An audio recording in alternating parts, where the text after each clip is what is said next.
Good evening বন্ধুরা। দেখো আজকে বন্ধুরা আমি সকালবেলাতে কি বিপদটাই না ঘটিয়েছি, মানে কি বলবো, ব্যাড লাক হলে কাকে বলে দেখতে পাচ্ছ। মানে এটা দেখে বুঝতে পারছো তোমরা যে আমি এখানে আয়রন করছিলাম, এই চাদরটা উপরে পাতা ছিল, দেখো চাদরটা পুরো ফুটো হয়ে গেছে, দেখতে পাচ্ছ, জাস্ট পুরো চাদরটা ফুটো হয়ে গেছে। আর তারপরে নিচে যে তোষকটা ছিল তার ওপরটাও মনে হয় কি পুরো শক্ত শক্ত হয়ে গেছে, ওটা হালকা একটুখানি নখ ফোক লাগলেই ওটা ছিঁড়ে যাবে, মানে বিশাল বড় ক্ষতি হয়ে গেছে। ঠিক আছে, চাদরটা গেছে তো গেছে, কিন্তু তোষকটা খারাপ হয়ে গেছে বলে আমাদের আরও মনটা খারাপ। মানে বিশেষ করে আমি, যেহেতু আমার এরকম ভুল, আমি এত বছর ধরে আয়রন করি, আমি প্রায় ছোটোবেলা থেকে আয়রন করছি, এরকম তো কোনো দিনও আমার হয়নি।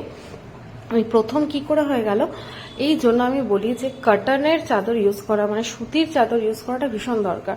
আমাদের বাড়িতে সবসময় সুতিরই চাদর ইউজ করা হয়, তো এবারে আমি ভাবতেই পারিনি যে বাবা ওটা নাইলনের চাদর এনেছিল, আর আমার ঠিক নাইলনের ব্যাপারে আইডিয়াও ছিল না।